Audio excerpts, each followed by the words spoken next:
Well, we have a bunch of news we're going to be going over today, but there's a couple key topics I really want to focus in on. One of them has to do with dealing with this thing that it's bothered me for many, many years, and I can't quite wrap my mind around why it specifically bothers me. Maybe it's because of interactions I've had in real life, but we finally have an outside survey that has given us the average age of actual players of Nintendo games. Now, the problem with any survey like this is you don't know what was the criteria, who was the survey sent, were kids part of this survey, because it's really hard to survey children. So that is something to consider, is that this survey is an incomplete set of data. Like any survey, it can be used to be twisted to mean anything. But in this case, it does show that one, Nintendo's audience is getting older. Two, it's actually younger with certain franchises.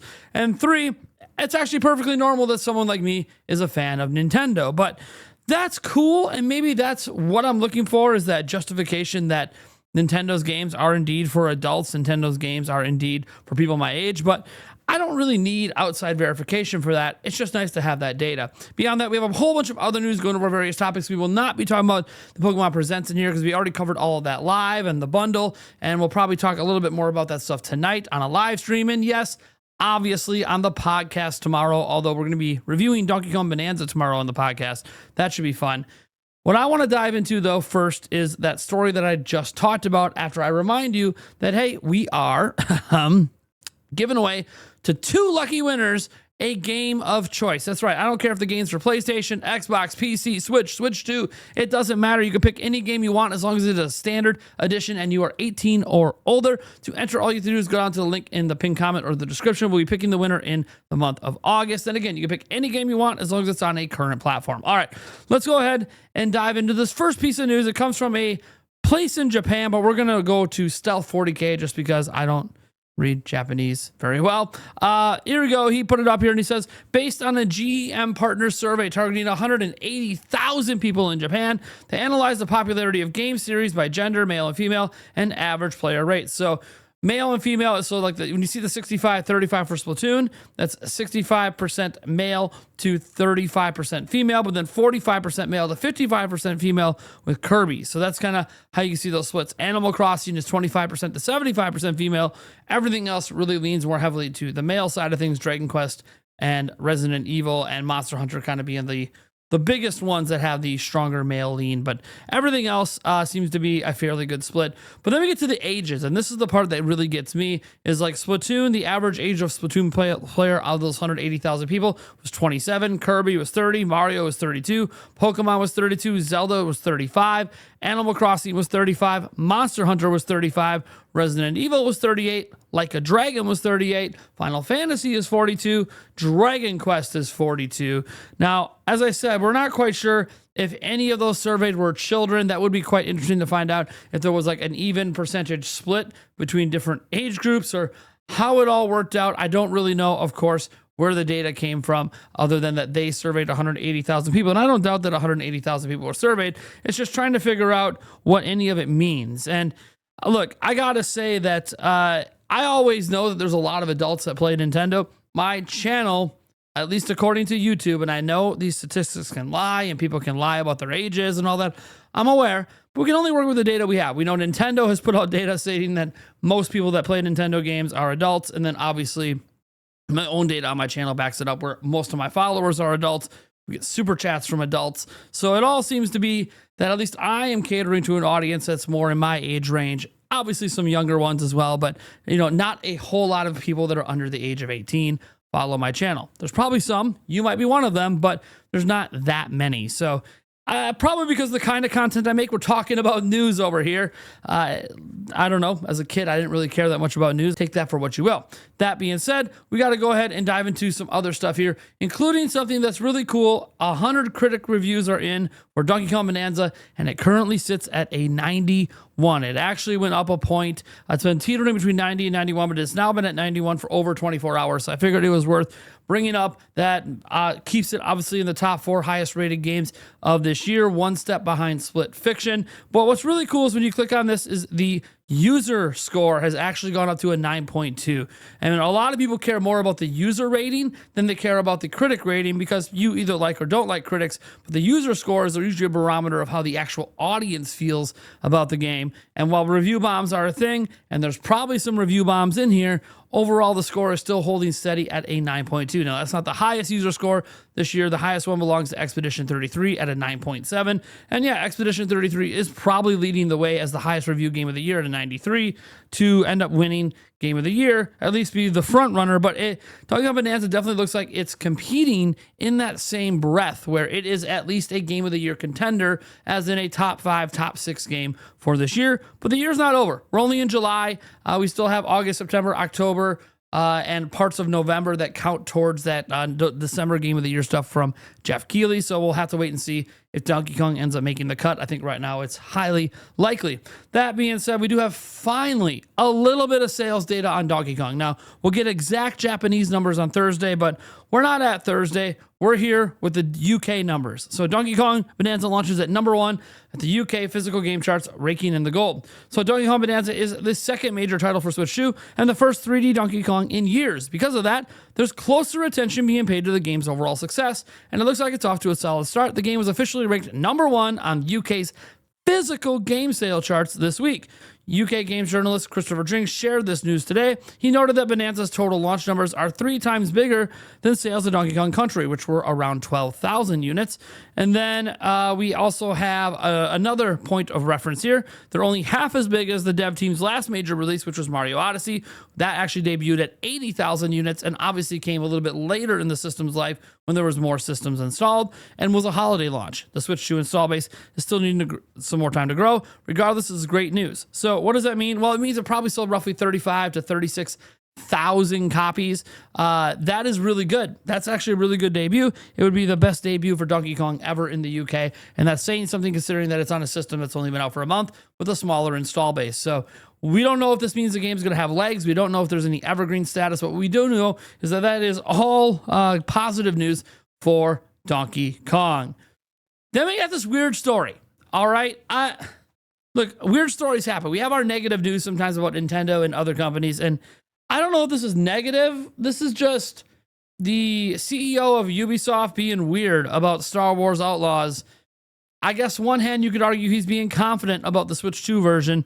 On the other hand, he seems to be putting some unneeded pressure and spreading blame around for the game not being as successful as they hoped. So Ubisoft's Yves Guillemot is hopeful that upcoming Switch 2 port can revive Star Wars Outlaws. All right. So Ubisoft CEO Yves Guillemot has been answering questions during a recent general meeting about Star Wars Outlaws, which has struggled thus far to live up to expectations with rather poor sales figures. Now, ask this writer, and he'll tell you that Star Wars Outlaws is a genuinely cracking game. Really and truly, and we're all very excited for the Switch 2 release here at Nintendo Life. Indeed, it's likely to prove the console's first impossible port of sorts, especially if it manages to arrive in a decent state. So interest is high on this one for sure, even for non-Star Wars fans, including Digital Foundry, who are shocked this game is coming over. Of course, they were saying that about games on Switch back in the day, so take that for what you will. I think they need to start getting over the shock of multi-platform third-party games being on Nintendo, but different conversation. Anyways, with regards to the game's current sales, as reported by Games Radar, Guillemot says that he sees Star Wars itself as part of the problem, with fans perhaps feeling done in with the constant TV shows, which in 2024, the game was released. Had sort of a run out of a little steam. Yes, we didn't like The Acolyte either, Yves. And he says, the game suffered from a number of items. First, it suffered from the fact that it was released at a time when the brand that it belonged to was in a bit of choppy waters, said Guillemot, whilst also acknowledging that the game wasn't quite perfect at any rate. The game had a few items that still needed to be polished. They were polished and debugged in the early weeks after release, but it did affect sales volumes. I don't like when companies say, hey, the IP's the problem, not us. We don't seem to have a problem selling other Star Wars games made by EA. So if those Star Wars games can sell, maybe you need to self-examine what you guys messed up for your game not to sell. Now, having played some of Star Wars Outlaws, just a handful of hours, and my fiance is actually getting into it recently because I have it on Xbox, it's fun. I enjoy it. But you hyped it up to be something that maybe it's not, and I'll leave it at that. As we dive in, though, it is coming to Switch 2, and I am interested in checking out the version, and I got to give Ubisoft a smidge of credit here as a content creator. They have this really special content creator program where I can essentially get review codes for almost anything. I have to sign NDAs and stuff. It's much easier than most companies, and so I probably will get my hands on the Switch 2 version of this game from them. I'm not completely sold on spending my hard-earned cash on it, but being able to go hands-on with it, I can get some impressions and then let people know if I think it's actually worth spending the money on for the Switch 2 version. Some people are just going to get it anyways, but at least I get an opportunity to try it before it's available for sale. So anyways, luckily for Switch 2 fans, and it also seems this version will get our hands on September 4th. Will arrive with some added improvements. So it's coming out September 4th, and it says, we did heavily improve the game by troubleshooting and debugging. When it will be released on upcoming consoles such as Switch 2, it will have a new version of the game. Improvements of the game are not finished. So basically he's saying whatever version is coming to Switch 2 doesn't exist right now. It's a new version of the game. Okay. I wish that they would like accompany statements with this, like actually showing the game on Switch 2. We need to see more, but that's not what they chose to do. So I guess we just move on to our next story, because talking about Ubisoft so much kind of makes me sick when I think about the fact that we're probably never getting another Mario and Rabbids game. And the team that made that really good Prince of Persia game got disbanded, and they're bastardizing Assassin's Creed. They've kind of butchered that for a long time, and oh my god, we could just go on and on with the faults of Ubisoft and the microtransactions. And remember, according to Yves Guillemot recently, microtransactions are what gamers want. They make us happy. No. Moving on. Ori Dev asked Nintendo fans if they want No Rest for the Wicked 2 on Switch, and it says the Switch 2 release is on the cards. So this was updated recently. It says, as highlighted by our colleagues at Pure Xbox, Moon Studio CEO Thomas Mailer has provided an update about the No Rest for the Wicked coming to other platforms. Although it seems the Xbox version might be ruled out in the immediate future, a Switch 2 version is still potentially on the cards despite the current market conditions. Mailer reportedly confirmed this on Discord. So he said, given current market conditions, we only release on PlayStation 5 and potentially Switch 2 for the time being. We'll have to discuss things with Microsoft to see what makes sense for Xbox. Basically, there's not a big install base for Xbox, and they're like, hey, if you want to give us money to put it on Game Pass, then you're just giving us a paycheck. We're cool with that. But PlayStation 5 is really popular. We're going to go there. And hey, Switch 2 is like the fastest selling system ever. So yeah, we'll potentially put it over there too. Probably won't be day and date on Switch 2, but at least it's looking good that we're probably going to end up getting the game. They also have sales from Ori on Switch to kind of judge the market for their games. So yeah, I think things are going to go relatively well if they do bring it over.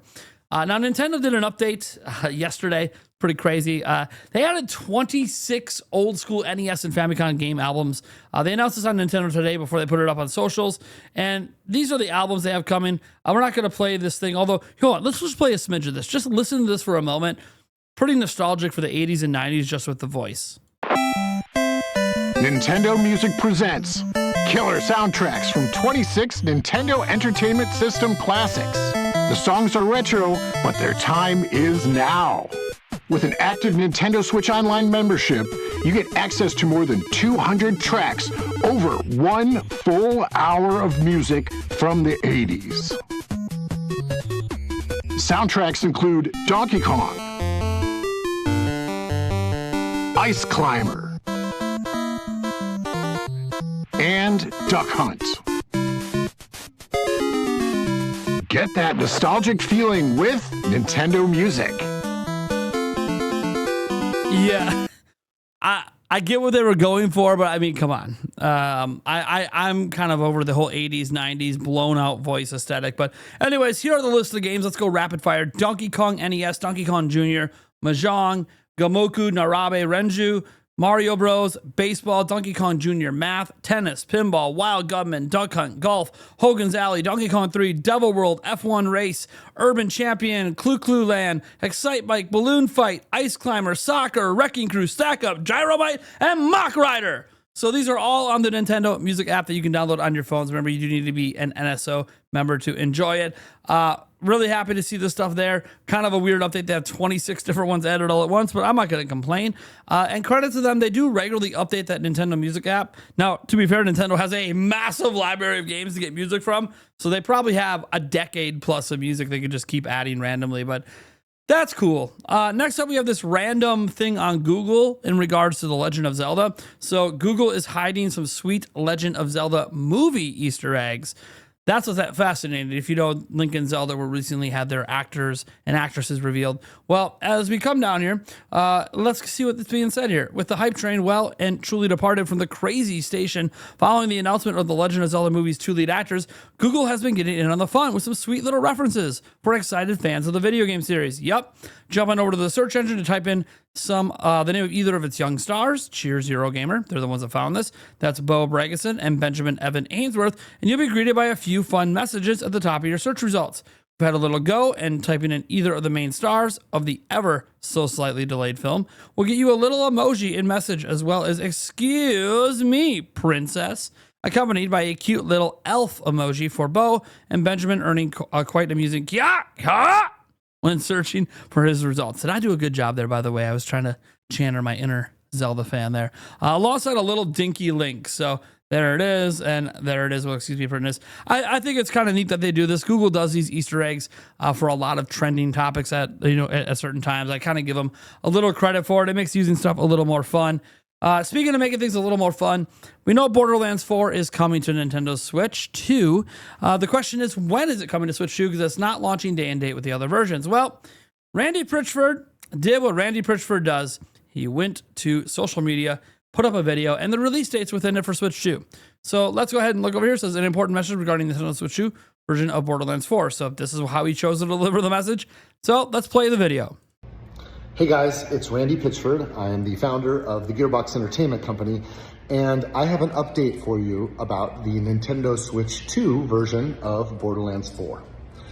I know a lot of you are excited about it because, well, Nintendo Switch 2 is a freaking awesome platform. I got one on launch day. I know a lot of you got one. Some of you are planning to get one so that you can play Borderlands 4 wherever you are. You can play it anywhere. You can take Borderlands 4 with you.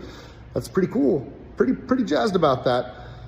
And I know that you're worried about it because we haven't yet announced a launch date. We haven't yet opened pre-orders. And many of you take that as a sign that the game isn't coming out anytime soon. Look, I know we promised that the game would come inside of 2025. We promised that would come before the end of the year. And game development is very hard. But I do have an update for you.